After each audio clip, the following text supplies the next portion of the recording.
एक साल लगभग होने वाली है।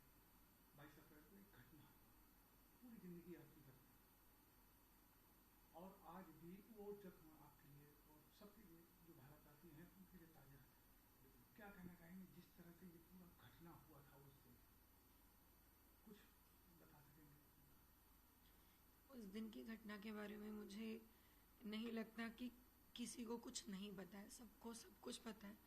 और सबसे ज़्यादा मैंने ही चीख चीख के बताया है हर जगह, आप लोगों के मीडिया के माध्यम से या जैसे भी। दोबारा एक साल बाद उसे याद करना मेरे लिए उतना ही मुश्किल है जितना उस दिन था। लेकिन फिर भी ये बताना भी बहुत ज़रूरी है कि उस दिन जो हुआ था, जो हिंदू जेनोसाइड हुआ था, हिंदू हो मुसलमान हो तो कलमा पढ़ो, ये बोल के 26 लोगों को मार दिया गया था, वो बहुत ज़्यादा ही, अभी तक का मुझे नहीं लगता ऐसा कोई टेरर अटैक हुआ है जिसमें एक धर्म को टारगेट करके एक धर्म के लोगों को, उनकी वाइफ को छोड़ के हस्बैंड्स को उनके सामने मारा गया हो। ये पहला हुआ था। और मेरी लड़ाई जो मैं बोलती हूँ, मेरा बोलना हर बार सबको याद दिलाना, वो उसका रीज़न यही है कि ये पहली और आखिरी ही घटना अपने धर्म के ऊपर होनी चाहिए। उस दिन की घटना ने बहुत कुछ बदला, आपकी ज़िंदगी बदली। हमारे जो पड़ोसी मुल्क है पाकिस्तान, जिसका पूरा तरह से टेरर में इसमें हाथ है जी, सबको ओपन हो जाए, उस रिश्ते में भी कुछ बदलाव होता जी। है। आज मौजूदा स्थिति में जो पाकिस्तान के साथ जो अभी कंडीशन चल रहा है, क्या कहना चाहेंगे? देखिए, मैंने पहले भी कहा था and I stand with that कि जो भी नेशन टेररिज्म फैला रहा है, पूरी दुनिया को एक होके उसे बॉयकॉट करना चाहिए। उसके लिए पहला स्टेप्स हमारे देश से लिया जा रहा है। ये बहुत अच्छी बात है कि हमारे देश को पता है कि कौन दुश्मन है, कौन वो देश है जो आतंकवाद फैलाता है, किस देश के खिलाफ हमें खड़े होना ज़रूरी है। क्योंकि अब हो गया, अगेंस्ट टेररिज्म खड़ा होना बहुत ज़रूरी है। No tolerance is very important. आज अगर हमारा देश इस चीज़ पे खड़ा हो रहा है तो इसका साथ दुनिया भर के हर उस देश को देना चाहिए जो कभी भी इतने भी तरीके से टेररिज्म से झेल चुका है टेररिज्म अपने ऊपर। उन्हें खड़ा होना चाहिए साथ में। हमारा देश तो बहुत कुछ कर रहा है और मुझे उम्मीद है कि और भी आने वाले समय में हम ऐसे कदम उठाएंगे, इसमें हम आतंकवाद के खिलाफ, आतंकवाद के आका जो पाकिस्तान में बैठे हैं उनके खिलाफ कदम लेंगे, ले रहे हैं। पाकिस्तान लगातार इस घटना के समय भी और उसके बाद भी कहता रहा कि इसमें मेरा हाथ नहीं। सरकार ने ऑपरेशन सिंदूर किया, जी, ठीक है, और जिस तरह से अभी तक पाकिस्तान अपने आप को टेररिस्ट कंट्री नहीं मानता, क्या कहना है आपका? देखिए, ये शायद या तो मुझे इन्फॉर्मेशन ज़्यादा या आपको इन्फॉर्मेशन कम है। लश्कर तैयबा का एक मैंने भी पढ़ा है, उन्होंने बोला है कि पहलगाम आतंकवादी हमले को उन्होंने उस चीज़ की पूरी जिम्मेदारी ली है। और आखिर में लश्कर तैयबा कहाँ से आता है, इसके लोग कहाँ छुपे हैं? पाकिस्तान में छुपे हैं। सब जानते हो, आप जानते हो, मैं जानती हूँ। आप मतलब इतने सारे अलग अलग समय में मैं न्यूज़ में देख रही हूँ, कोई ना कोई अटैक्स हो रहा है, कोई ना कोई हमारे स्पेशल फोर्स से शायद वहाँ पे है जो उन आतंकवादियों को मार रहे हैं। ये हर दिन न्यूज़ में आप देख रहे हो। परसों की भी न्यूज़ थी, अननोन गनमैन शॉट न्यूज़ थी। तो ये मिल कहाँ रहे हैं आतंकवादी? जब पूरी दुनिया में कहीं नहीं मिलते तो उनको कहाँ मिलते हैं? जब ये पाकिस्तान में मिलते, पाकिस्तान इसका वो ले कि हम टेररिज्म फैलाते हैं ना ले, लेकिन हर इंसान को पता है कि पाकिस्तान ही वो सबसे बड़ी कंट्री है जो टेररिज्म का सपोर्ट करती है। खुला ऑपरेशन सिंदूर में मारे गए लोगों को, जो ऑपरेशन सिंदूर में इंडिया ने वही स्पॉट टारगेट किए थे जो आतंकवादियों के स्पॉट थे। पूरी मीडिया बुला के पाकिस्तान ने उन लोगों को अपने झंडे में लपेट के पूरी तरीके से रिस्पेक्ट दी है। ये क्या है? वर्ल्ड वाइड नेशनल न्यूज़ में अपने उनकी न्यूज़ में आप क्या दिखा रहे हो? खुला सपोर्ट ही तो दिखा रहे हो। मुंह से मत बोलो, ये सारे हरकतें आपके खुला सपोर्ट ही तो दिखाती हैं। लेकिन जिस तरह से पाकिस्तान आज भी कहता है कि हमारे जो भी आतंकी संगठन है वो पाकिस्तान से रिलेटिव नहीं है, वो हमसे संपर्क नहीं है, गवर्नमेंट साथ नहीं देती।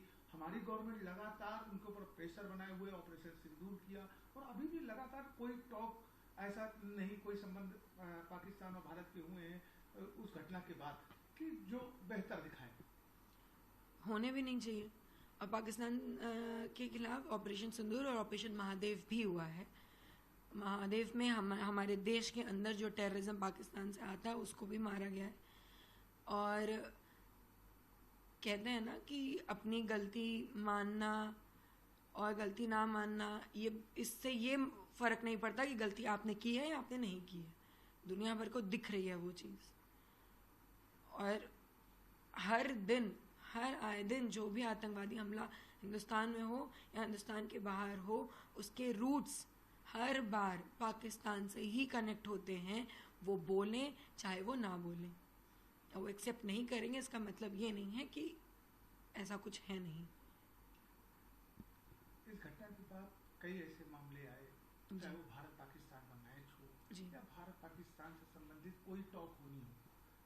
कई बार शहीद परिवारों की तरफ से और आप लोगों के द्वारा कहा गया कि किसी प्रकार से संबंध नहीं होना चाहिए। भारत सरकार ने कहीं ना कहीं एक तरह से इस बात को आगे भी बढ़ाया कि बात नहीं करनी। लेकिन आज के मौजूदा समय में जो सरकार के जो कदम है पाकिस्तान को लेकर, क्या कहना चाहिए? देखिए, हमारा रोष पाकिस्तान के खिलाफ बहुत पर्सनल है। उन्होंने उस जगह पे मेरी ज़िंदगी पे हिट किया है जिस जगह से मेरी ज़िंदगी आगे ख़त्म हो चुकी है। Now it is just an individual जो मैं लाइफ जी रही हूँ। और ये सिर्फ मेरे साथ नहीं है, हर उन 26 के साथ है, ना कि सिर्फ उन 26 लोग के साथ। हर उस आतंकवाद हमले में जो परिवार छूट जाता है ना, जिस परिवार के लोगों को वो मार देते हैं, और जो परिवार छूट जाता है वो बहुत कुछ झेलता है। तो ये हमारे इमोशंस हैं जो हम हमेशा हर कदम पे बोलते रहेंगे कि पाकिस्तान से ना बातचीत होनी चाहिए, ना उनके साथ कोई भी हर किसी भी तरीके का XYZ, चाहे गेम हो चाहे जो भी हो, होना चाहिए। Coming down to the reality, geopolitical level पे जो भी चीज़ें, जो भी कंडीशंस, जो भी स्टेप्स बनाए जाते हैं, हम और आप उस स्टेप्स के लिए बहुत छोटे हैं समझने के लिए। जियोपॉलिटिकल लेवल हमारे समझ से बहुत ऊपर है। मुझे मालूम है कि हमारे इस समय जो PM हैं उन्हें हमारे राष्ट्र से कितना ज़्यादा प्रेम है। हर इंसान जानता है, दिखता है। उसके बाद भी अगर कभी कोई स्टेप्स ऐसे उठाने पड़ रहे हैं जो जियोपॉलिटिकल लेवल पे हमारे देश के लिए ठीक है, तो हमारा रोष जायज़ है। लेकिन उनके स्टेप्स भी अगर बाई चांस हमारे थोड़ा भी खिलाफ जाते हैं तो वो भी कहीं ना कहीं उनके लेवल पे वो जायज़ होंगे। वो हम और आप समझने के लिए बहुत छोटे हैं। फिर भी हर तरीके से वो अपने देश के लिए और देश के खिलाफ खड़े हुए हर कदम, हर देश के लिए भी उनके खिलाफ खड़े होते हैं और अपने देश के लिए खड़े होते हैं। ये हमेशा देखा है हमने। तभी शायद इतने बड़े आतंकवादी हमले के बाद अटैक हुआ। कई आतंकवादी हमले हमारे देश में पहले हुए हैं जिनके खिलाफ कोई कदम नहीं उठे हैं। सब जानते हो आप न्यूज़ से ही हो, मुझे आपको बताने की ज़रूरत नहीं।